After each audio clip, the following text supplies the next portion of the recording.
Hello racing fans, and a warm welcome to our Gallop TV preview show for Saturday the 23rd of December. We race at Turffontein on the Standside track.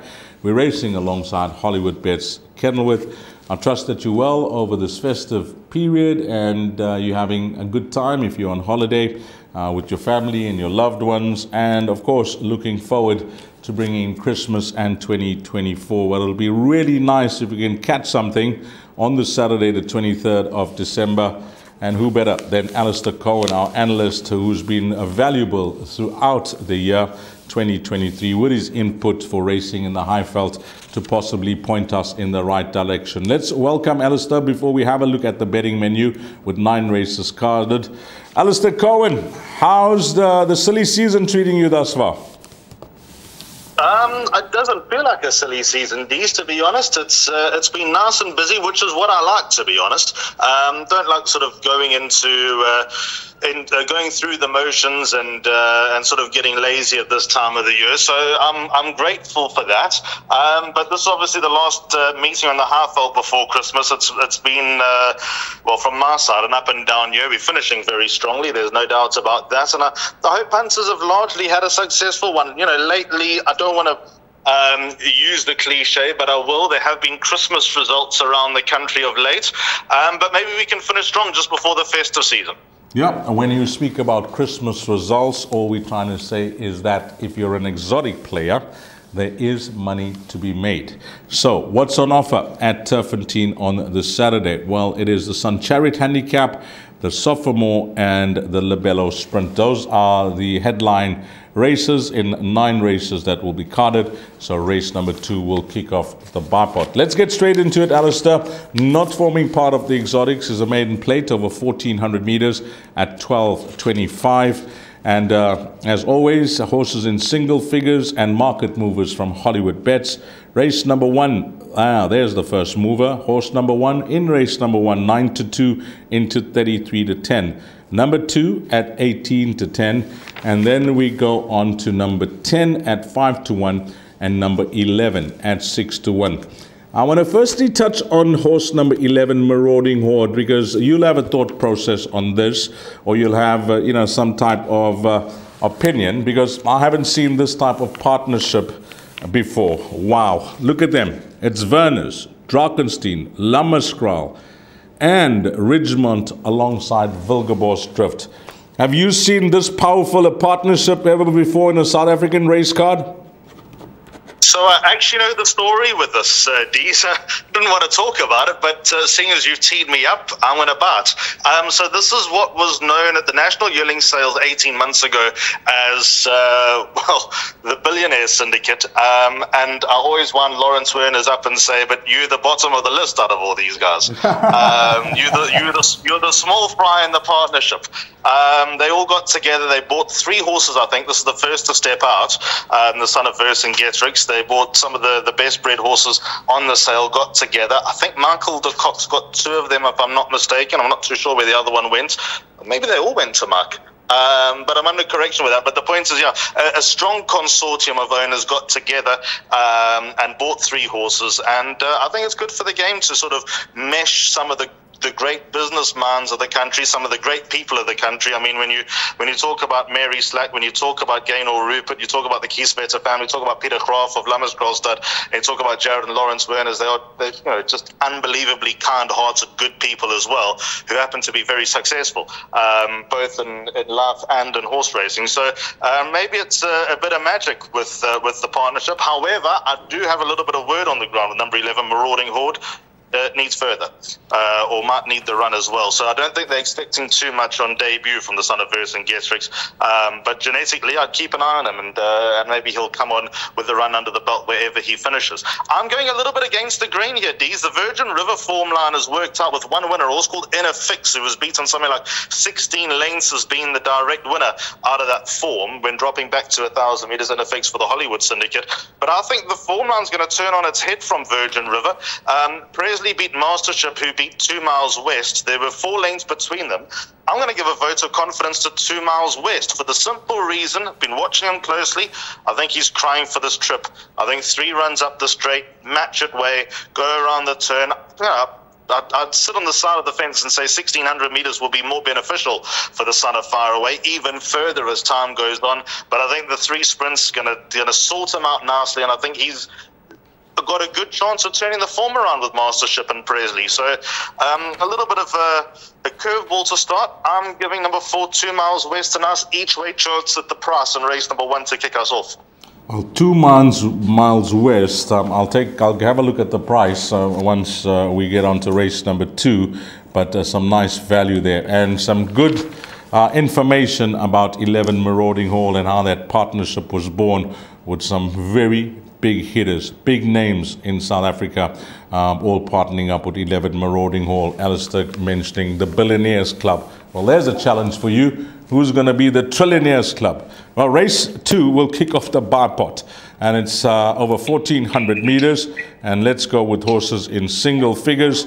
Number 2 at 8 to 10. Number 3 at 2 to 1. Well, we got a first timer called Francis Ethel from the stable of Brett Crawford at 4 to 1. It's double figures the balance. I think I'll kick things off with Francis Ethel, because this is the first horse that Dylan owns with James Crawford. He's had a horse in the past with Brett, with Grant Knowles, but this is the first horse that he owns with James up in Gauteng.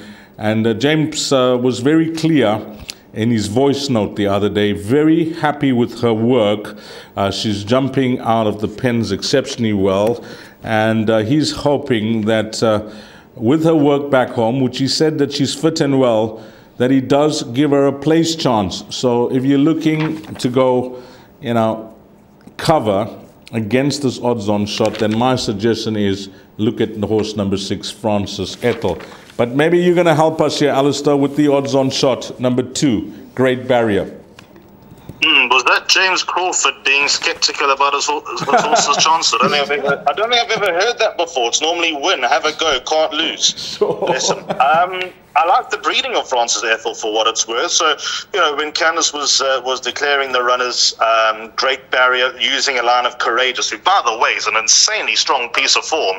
Life Lesson and Kakibus have come out and franked that Courageous form, and Courageous obviously played with Miz and Sale, who ran second. So, pound for pound, Great Barrier, you'd say, well, certainly more ability than Courageous, but Courageous is, even out of that win, has improved with the run and the win under the belt, despite taking 10 starts to win. So maybe she's going to come out and do a little bit better than what was hoped after getting beat at the prohibitive odds at Hollywoodbets Greyville about 3 months ago. So,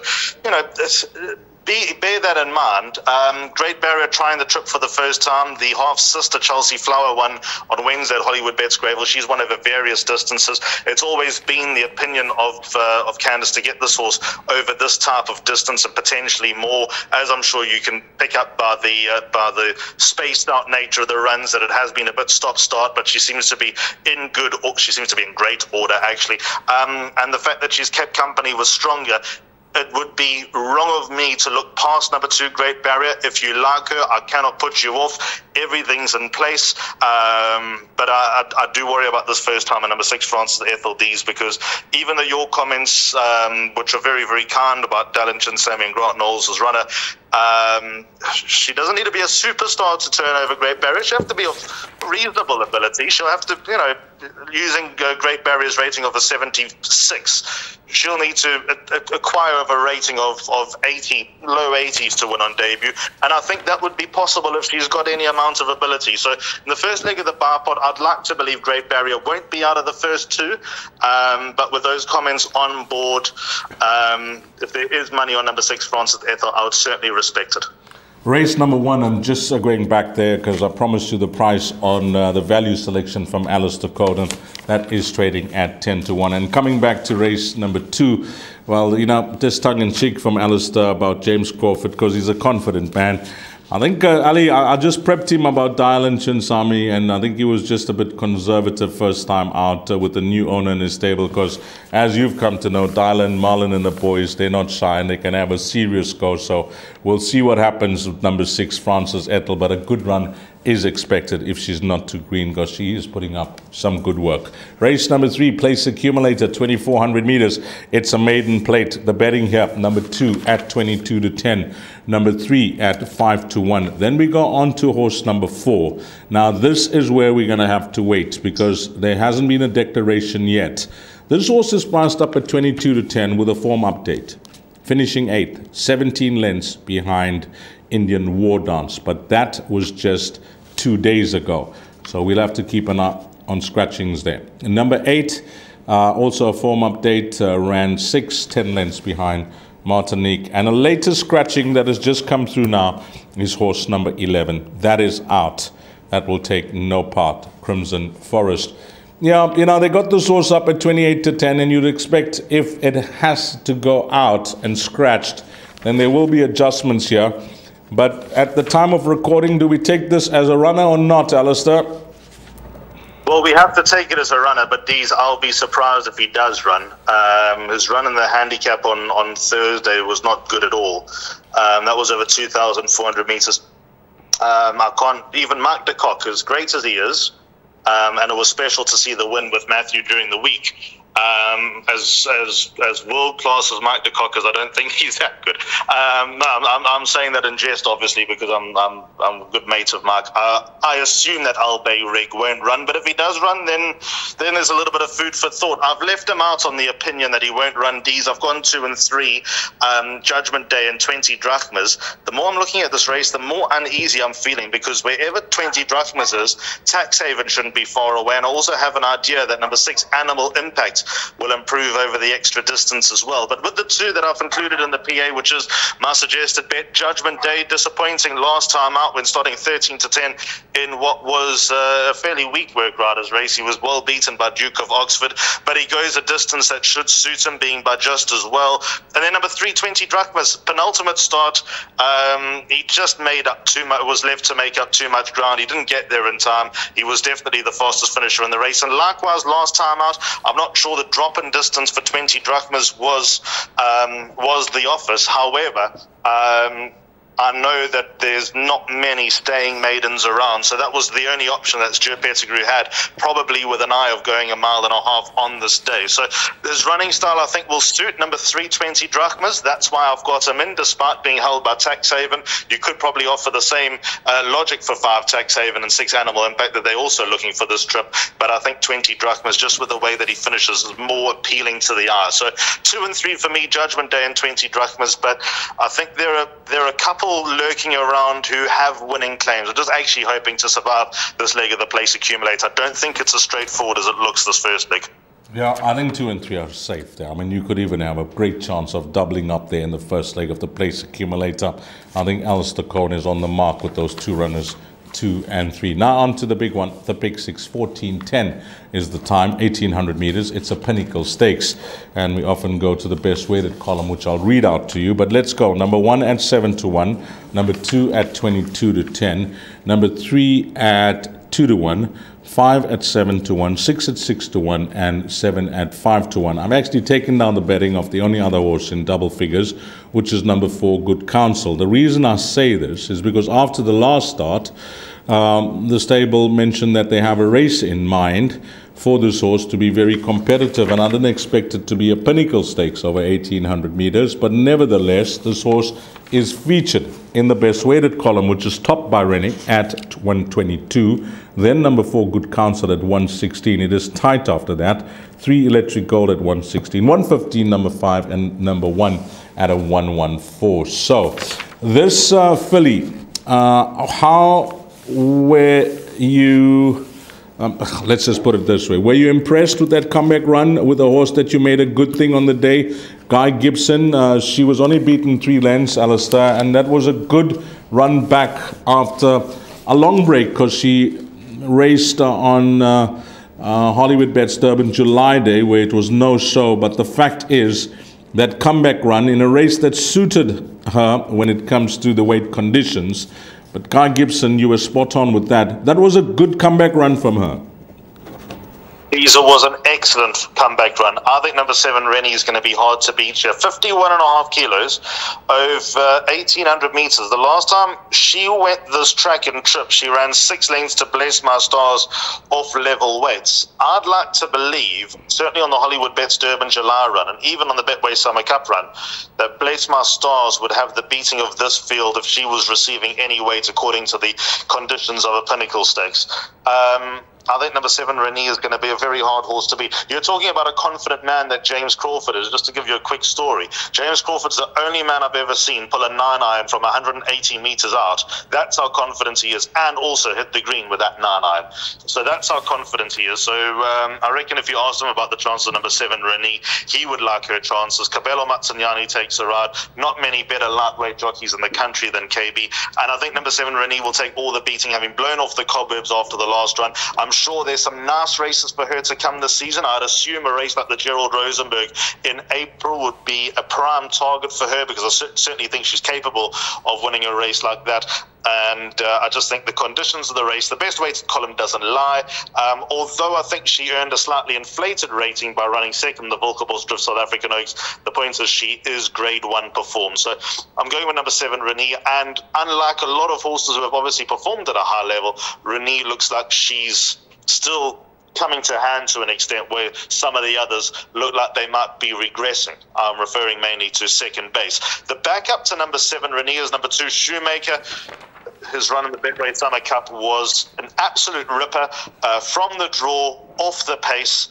I spoke to Diego de Gaveo after the race. He said if there was a pace, I don't win it, probably don't run second base, safe passage, ran second, pushed the winner all the way down to the wire, but he believes he runs third in the Betway Summer Cup with a better pace. So 2, Shoemaker. On the evidence of that, I make the biggest danger to number 7, Rennie. With regard to number 6, Player, he might look out of place.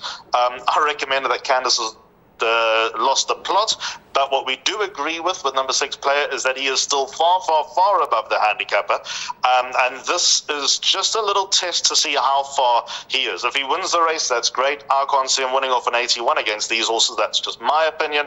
However, if he does I think he might fit in sort of between 3 to 5 lengths behind the winner, and then that will obviously, not being able to acquire a penalty due to the conditions of the race for running a place, that will give us a ballpark figure of where we can work going forward. Yeah, all she needs to do is build on that last start, number 7, Rennie, and I think she'll win. Alistair, if you mentioned an 8-iron, I would have definitely said it's believable. But 9 is very close to 6, especially when you turn that club around. So it could have been a 6. But James Crawford, maybe this is it. Race 4, horse number 7, Rennie, and Alistair gives that the rubber stamp here with a very low weight after an excellent comeback run. She does set the standard in that Pinnacle Stakes. Let's go on to the first of the features, which is the Sun Chariot Handicap race number 5, kicking off Jackpot 1, and this is over 2,400 meters. I battle to work this one out because I can see that they could be pacing the race, and then I see horses coming from off the speed, but then I have a look at the number of runners that have taken place here, and it's only 7, and then I chicken out. Number 1, Opera Glass at 5-1. 2, United Council at 4-1. Number 3, Apache Fighter at 5-2. 4, Flying First Class. I think that she's very capable of bouncing back to her best at 7-1. 5, Special Charm. If I had to single out one runner as my outright pick, it could be this horse. Then we go on to number 6, Namakwa Blossom at 5-2. She's got obvious claims on her recent form, and the outsider is a 12-1 shot called Prince Kresh, number 7. I really found this hard to try and work things out, and I've stated my reasons why, but more so because of the size of the field, which is just 7 runners going 2,400 meters, Alistair. I don't like the race at all. We're singing from the same hymn sheet. I don't want to overcomplicate this, because I think the bottom line is in the pick 6 and the jackpot, you need to go field to feel safe. It is a smaller field, so you need to multiply the perm by 7. The place accumulator, which is my suggested bet, I've gone 2 and 3, 2 against my instinct, because I'd rather go with a horse that's proven over the trip than trying the trip. But the way that she runs, I think she'll enjoy the trip. On a line through Apache Fighter in the LA France, number number 2, United Council, has got a chance. Number 3, Apache Fighter, is my top selection because I think right now she stays better than anyone else. I know that Opera Glass beat her over 1,800 meters at the Vaal, and I know Opera Glass has obviously won over the trip, but I think Apache Fighter is a better mile-and-a-half horse. So number 1, Opera Glass, at this stage of their careers, flying first class, 100% capable. Is she at her best? No. Can she pop up? Absolutely, yes. It's a race that I'm uneasy about, to be honest. So 2 and 3 for me in the PA. Barpot include a couple more. Pick 6 and Jackpot, take no chances. Yeah, I think that is it. You just want to sit back if you're going in the pick 6 after leg 1 and hope for the worst result with regards to your selection, because that will drop more tickets than any of the other in race number 5, which is the Sun Chariot Handling. Unless you really like something. I mean, you may be playing a banker here. You may be saying, no, you guys are way off. I like number 6, Namakwa Dove, and you can go for that. If you like a horse in a field of 7 and you can possibly narrow down your selection, it does help reduce the cost of that perm. Race number 6, it's the Tab Supplement 1000. It's over 5 furlongs, and again we'll refer to the best weighted column. But let's go to the betting. Number 1 at 11 to 2, 2 at 17 to 10, number 4 from 16 to 10, Alistair, that's into 13 to 10, and it's double figures the balance. I must pay compliments to you. You know, you gave this the 10 out of 10 last time out. The money came, and your analysis was spot on. That was Trope Veloce winning an excellent race at generous odds initially of 33 to 10 when you tipped it, and that shortened into 11 to 10. So what's the new rating, you may ask? From a 98 to a 106, and where does that fit now in the best weighted column? Well, it's on top at a 107, ahead of number 2, Golden Sickle, at a 105, and then it's 102, 198 for 9, 6, and 3 respectively. Well, the bookmakers initially priced these 2 horses up joint, numbers 2 and 4, but now the one is clearly the top one, which is number 4, ahead of number 2. Are you going with the horse that's been kind to you in the past in number 4, Trope Veloce, or are you running for cover? My top choice is number 4, Trope Veloce D's, but I don't know if I'm as comfortable bankering her and seeing from the rooftops this time as I was 9 days earlier. So it's a kick for touch that I might not need to take.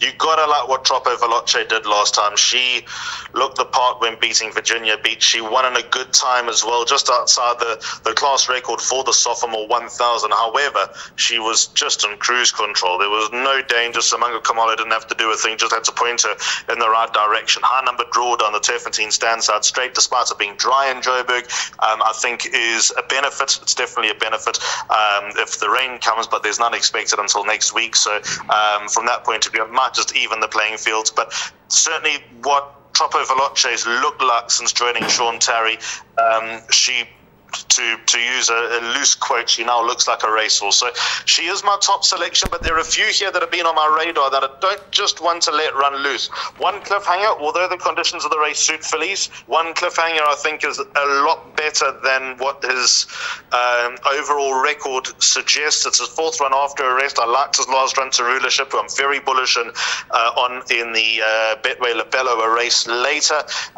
The son of Canford Cliffs was a hard-fought winner against older opposition at his penultimate start, but that just shows the wherewithal and the tenacity that he can have. So number 1 Cliffhanger is a horse that I've got a lot of time for, despite giving a lot of weight away.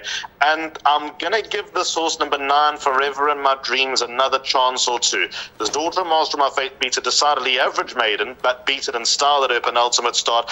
I'd take the stance that she needed her last run, and needed it quite badly. It wasn't a terrible run. She ran out of puff like she needed it. She might be another run short, just the way that she ran. She didn't, you know, if she was running on, I'd say right next time I'd be close to going all in. So I'm on the side of the fence that's saying she might just need another run, but with 51.5 kilos on her back, and thinking that she's a lot better than her last run, I'll include her everywhere, potentially to be the money maker in the race. So 4, 1, and 9 for me in that order. Yeah, you know, when I just had a look at races 6 and 7, of course, the sophomore is 450,000. and race number 7 is for 250,000. I think these two horses, numbers 2 and 4, they could have certainly have taken their places in race number 7. So one could say calculated moves from the respective yards to race them in this race, race number 6, instead of the 7th race. But yeah, Alistair, spot on at Trope Veloce last time out. Could she go back to back? Well, she'll have every chance of doing so. But Golden Sickle, one has to pay compliments to Tony Peter. 4 runs for him, 3 wins and a second. Wow, she's in excellent form. And Alistair just giving his thoughts on number 9 there as well, the Alec Laird runner. So, could it turn out to be a shootout between 2 and 4, or will there be a result here in race number 6? Race number 7, the Betway Labello Sprinter Group 3 over 1,000 meters. And this is how they're betting here, Alistair. Number 1 at 6 to 1. 2 at 8 to 1. We got a 7 to 10 shot, and I think this was the reason why, you know, people or trainers have chosen the previous race ahead of this race, although this was the bigger money, because of the 7 to 10 shot here. Number 4, Rulership. Then on to number 6 at 8 to 1, 7 at 8 to 1, and Esquivel may think he's loose after carrying these big weights at his last 2 starts, because he's got 53.5 on his back this time round, but obviously taking on far stronger. Yep, here's another horse that has just blossomed in the care of Tony Peter, and his name is Rulership. What is it, you will ask? Well, it's 2 runs for the stable with 2 impressive wins, and what you had to like about both those wins is that first up, and I watched that replay with Rulership, didn't get the best of breaks, but he made up the ground so easily, Alistair. I was actually, you know, just watching that race in awe and how he just moved up at the 400, and that was it. And then last time out, well, Calvin Abibu got a good feel for him at his penultimate start, just let him stride, and that victory was never in doubt. He was always rated by the Millers, but he's just found a new gear now with racing up in the Highveld. He's turned the corner in a big way. D's, I like horses in the next 2 races. I've gone banker. Rulership at 7 to 10. I expected him to be a bit of a bigger price, a bit of a juicier price on that, but I think he's going to win. So 7 to 10 is the price we've got to take due to the supply and demand. What's he improved? 10 pounds in Joburg under Tony Peter. The biggest thing for me, and this is my only point of angle, punters can work it out for themselves. Look at the time that he won in last time up. That is lightning. 55.3. A winning time over 1,000 meters. Now, we all know that Mythical Flight holds the course record at Turffontein Standside track when sensationally winning the computer form sprint. The dates there, 2007. On that run, Rulership runs second in that computer form sprint. So for me, for Rulership banker, look no further. I know that he opposes a few horses that he met last time out, but at the weights and at the times, he's still got them held. All over number 4 Rulership for me. I think he'll pick up the grade 3. Yeah, you know, Alistair touched on a point, because it's always the fastest horse from point A to point B when it comes to sprint races, and it's all about their well-being. It's, you know, sometimes you go luck in running, depending on which track you're racing on when it comes to barrier positions, etc. But most of the time, it's the quickest horse from the starting gates to the finishing post. And this horse, whilst we talk about the finishing time, you can see it was consistent throughout. That 400 to finish in 21.6 seconds. That is it. Number 4, Rulership. Alistair Cohen, banker in race number 7. Then on to the 8th race, middle stakes, 1,100 meters. How they're betting here? Well, number 1 is at 2 to 1. Number 2 is at 6 to 1. Number 3 at 4 to 1. 4 at 2 to 1. 5 is at 8 to 1. And it's 10 to 1 and better the balance. Yep, it's 1,100 meters. I actually had a chat, now that I'm thinking about it, I actually had a chat to Graham about strange distances in South African racing some time back, and I quizzed him about that 1160 at Turffontein, and he gave that explanation. I'm sure you're aware, Alistair, but he mentioned it on air that, these times were just extraordinary over 1,200 meters, and they said, no, something has to be wrong here. So they measured it at Turffontein, and it measured 11:60. So, because they were just breaking all records over that 1,200. So that's how the 11:60 came up, because they had to measure it, and it was 11:60. But I find this 1,100 meters are very, we call the specialist distance 1,400. 1,400 is that distance in South African racing where, you get those horses that don't go a mile. They just not too quick over a sprint, and 1,400 suits them well. What you make of this 1,100 for a horse like iStar? You're tempting me here, Dees, because I'm a believer that 1,400 meters is a nothing distance in South Africa, because there are no grade ones over 1,400 meters. Yes, you got the Independence on Saturday, Drill Hall Stakes at Hollywoodbets Greyville that starts off champion season. It's a lovely start for horses that are aiming for certain races during champion season. You got the Hawaii Stakes, which is also a traditional pointer, going into the HF Oppenheimer horse chestnut, and then potentially from there, if you can go 2,000 meters to the President's Champions Challenge. And then obviously in Cape Town there are a few nice 3-year-old races over 1,400 meters, being the Cape Classic and also the Western Cape Fillies Championship. But again, if I owned a good horse that was a 1,400 meter specialist, I'd be on the phone to Mauritius straight away and say, here we go, guys, I can't win a grade 1 with a 1,400 meter specialist. You do what you can, I'll go buy another one. 1,100 meters I'm a little bit more comfortable with, but again, are there any grade 1s over 1,100 meters? No.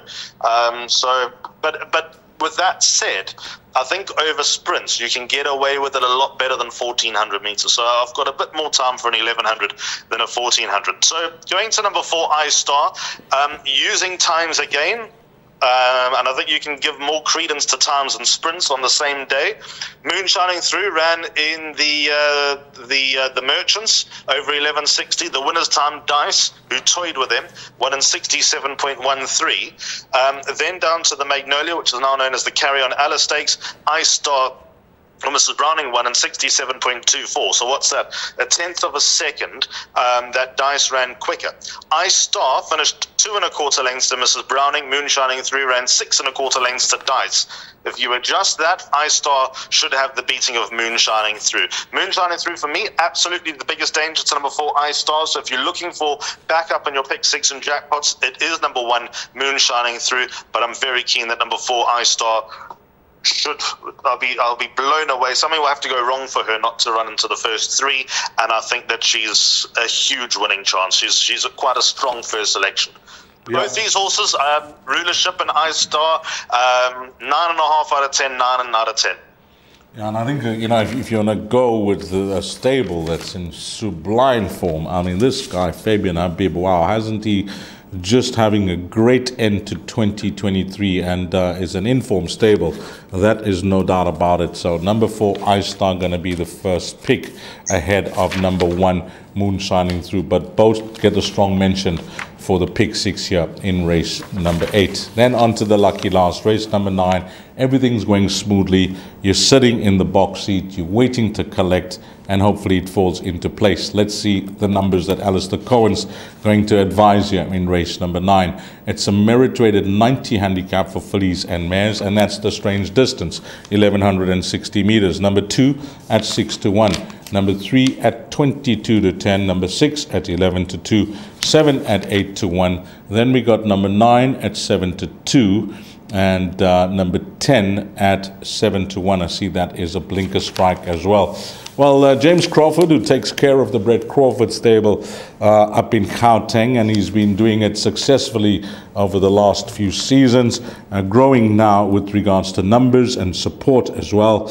He's been given his airtime on this race card because he has some fair mounts throughout the race meeting. Could he end things off on a higher if things have gone to plan earlier on, especially with the horse like Rennie, who you suggested could possibly be a banker if you're playing with a limited budget? Could he end off the day on a higher, race number 9 with Cullinan Blue? Yes, I think you can, Dees. That's my answer to that question. when I first looked at this race, I was actually uneasy about it, but what I've come up with on the other side, I'm very comfortable with. Those are 3 and 9, with number 10 Grape Shot. I think a good chance of getting into the money as well. But 3 and 9, my PA numbers. 3 Cullinan Blue returned from a layoff after having featured in stakes races as a 2-year-old and beat Elegant Ice. I think Elegant Ice is right up there among the 3-year-old sprinting fillies in Joburg. She was touched off by the shortest of short heads at Turffontein a few days earlier. On the evidence at that run, I think number 3 Cullinan Blue will take all the beating. She'll be a better, fitter, stronger horse with that run under the belt. I'm sure you'll remember the mother Gibraltar Blue, the only horse I've ever seen sprint 1,600 meters at graded level and win. So number 3 Cullinan Blue, pretty bullish on. I think a £3 penalty is fair when you consider that she only got half a kilo from Elegant Ice according to the conditions of the last race. So on paper she wasn't well weighted with a horse rated in the hundreds who's placed at grade 1 level, and Cullinan Blue I think ran just above her rating. Retrospectively I think she's got away with one, so I'm very strong on number 3 Cullinan Blue here. The backup for me is a horse who I think has got a lot of scope to improve, and if the first race form with 2 Miles West and all those other horses works out, I'll have even more time for number 9 Virgin River. Drawn towards the outside, I thought that she won with a lot in hand last time out. I think Midwinter Win, the horse that she beat, is an aimer next time unless she faces a very, very strong maiden indeed. And also being a 4-year-old, we've had this discussion before, coming out of the maidens, they're generally generously well weighted. So 9 Virgin River I think is good backup, reliable backup, but am I overthinking it by going 2 horses? Maybe so, because I'm keen on number 3 Cullinan Blue. And then just was referenced to number 10 Grape Shot. Mark de Kock blinkers on this daughter of Fire Away. She doesn't travel in the early stages of the race. If she takes a little bit of interest, number 10 Grape Shot could be quite dangerous and get into the mix there for minor money. I think that she'll run a nice race. If the blinkers have the desired effect, she could go very close to winning. Yeah, I just want to touch on that, maybe just something just to talk about, because, as a punter or as an analyst, I hear it very often and you hear it as well, but I'm sure you'll be the first to agree. It's not just about, the horse being a blinker strike and sharpening the horse up, etc. You have to know the horse and have seen the races in order to know whether it's going to be something that you think is going to enhance the chances. And if you think so, and you're relying on the expertise of the trainer who has done just that, or maybe you're waiting for that to happen, Alistair, just on your experience and your learned eye through racing over the years, that you're hoping so, that it happens at its next start or the next couple of runs, and then it does happen, and that's when you go for it. It's not just willy-nilly that the horse is a blinker strike. 100%, and they can backfire as well. A lot of punters don't sort of pick that up, that blinkers can go the other way and also ruin a horse. But when you watch a horse like Grape Shot travel in her races, she languishes quite some way back. So I can understand why Mark went from winning a maiden to 1,400 meters off the bat, and again she just dropped it in the early stages and didn't really quick it. So I think the issue here with Grape Shot is just to take a little bit more interest in the early stages, and if she travels better and showing that she can turn it on like she did in the maidens, then she'll be a lot closer to pounce. And if she can find that same turn of foot, then that's where the attribute of being a danger in a race like this kicks in. So I'm not surprised to see blinkers on this filly. Yeah, I must agree, because I watched that last start as well, and I said blinkers next time round. That's the way she was moving around over the final 400. Yes, she was passing a few of the stragglers in that small field, but I just feel this will help her concentrate a bit more. Number 10, Grape Shot, and that's trading at 7-1. That's going to be my value bet in the race. But I agree with Alistair. Maybe it could be Brett Crawford with number 3, Cullinan Blue, priced up at 22-10. So Alistair, you've given a suggested bet. Let's bring that up on screen and have a look at your suggested bet. And you can go through that bet. Yeah, I see it's a place accumulator. You want to go through it? Yep, gets underway at 25-2 in this double header Saturday. Nice racing at both venues. 2 and 3 in the first leg, Judgment Day and 20 drachmas. By 2 and 7, Shoemaker and Rene. To be fair, my day revolves, barring the bankers, revolves around de Kock and Crawford. Then in the fifth race, which is leg 3, 2 and 3, United Council and Apache Fighter. By 1, 4 and 9, Cliffhanger, Tropo Veloce and Forever in My Dreams. By Banker 4, Rulership. By Banker 4, I Star. And then the final leg 3, Cullinan Blue, who I'm keen on, and number 9, Virgin River as backup. Well, Alistair, I think to end things off, on behalf of the Gallop TV team, which you are really part of and you've been a part of since inception, we thank you for your valuable input during 2023. Wish yourself, Candace, your loved ones, your family, and everybody within your circle all the best over the festive season in bringing in Christmas and, of course, 2024. But this is our last broadcast of a Gallop TV preview show before Christmas. So on behalf of everybody, I'd just like to wish you all the best over Christmas. And thank you for your excellent work during 2023. Thank you so much, Deez. I really appreciate that, and those wishes straight back at you and your family. Thank you for all that. It's an absolute pleasure contributing to all the Gallop TV previews for the Halfvelds. Love doing it. Keeps my eye in, and obviously with a word on the ground with what's going on in Joburg and how trainers think, I think is beneficial. And also to the viewers, the punters, the racing fans who make the game go around. It's easy to say that you and I in a lucky position where we make a living out of the game, but we don't make a living out of the game without the racing fans, without the punters, and without the owners. And a lot of them obviously view the show, and without you, there will be no racing. So keep the faith. May Christmas be everything what you wish for. We've got a few meetings before we get to 2024, but may everything go according to plan, and may we finish the year strong before we have the best year ever next year. Yeah, thanks to Alistair Cohen, and on behalf of the Gallop TV team, to you, the valued racing fan, I wish you all the best over the festive season, and to yourself and your loved ones over the Christmas period. Stay safe, enjoy, take care, and bring in 2024, which is just around the corner.